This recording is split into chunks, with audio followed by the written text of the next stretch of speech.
పుట్టపర్తి నియోజకవర్గంలోని సుబ్బరాయపల్లి గ్రామంలోని అంగన్వాడీ కేంద్రాన్ని ఎమ్మెల్యే పల్లె సింధూరారెడ్డి ఆకస్మికంగా తనిఖీ చేశారు. చిన్నారులకు అందిస్తున్న మధ్యాహ్న భోజనాన్ని పరిశీలించిన ఆమె స్వయంగా అన్నం వడ్డించి పిల్లలతో కలిసి సహపంక్తి భోజనం చేశారు. చిన్నారులకు నాణ్యమైన ఆహారం అందించడంతో పాటు మంచి విద్యను అందించాలని అంగన్వాడీ టీచర్కు ఆదేశాలు జారీ చేశారు. గ్రామంలో త్రాగునీటి సమస్య తీవ్రంగా ఉండడంతో కొత్త పైప్లైన్ ద్వారా తాగునీటి సరఫరాను ఎమ్మెల్యే ప్రారంభించారు.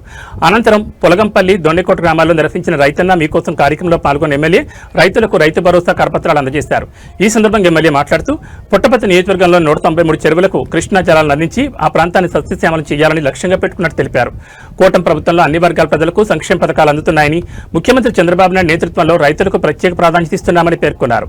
అన్నదాత సుఖీభావ పథకం కింద నియోజకవర్గంలో 448 మంది రైతుల ఖాతాలో 86,87,00,000 జమ చేసినట్లు వెల్లడించారు. రైతులను అన్ని విధాలుగా ఆదుకున్న ప్రభుత్వం ఇదేనని ఎమ్మెల్యే స్పష్టం చేశారు.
కొద్దిగా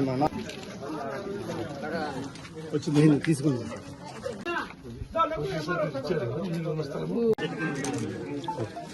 ఊరికి ఎంతమంది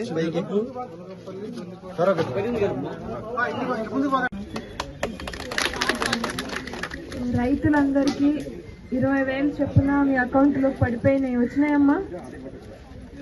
ఎవరికి వచ్చి ఒకసారి చేతిలో అంటే భూమి ఉండి రైతుగా రిజిస్టర్ అయిన వాళ్ళందరికీ పడి ఉంటాయి. పాస్బుక్ ఉన్న వాళ్ళకి, భూమి ఉన్న వాళ్ళందరికీ పడి ఉంటుంది. సో రైతులకి ఎంత ఇబ్బందులు పడతారో మనందరికీ తెలుసు. సో వాళ్ళకి పెట్టుబడి ఇబ్బంది లేకోకుండా ప్రభుత్వం ఇచ్చే ఒక సాయం ఇది. చాలా మంచి కార్యక్రమం చేస్తున్నారు ప్రభుత్వంలో. తూచా తప్పకుండా దాదాపు మన రాష్ట్రంలో 46,86,000 మందికి 20,000 చొప్పున 6,660 కోట్ల రూపాయలు ఈ అన్నదాత సుఖీభావ కింద అమౌంట్లు డిపాజిట్ అయినాయి.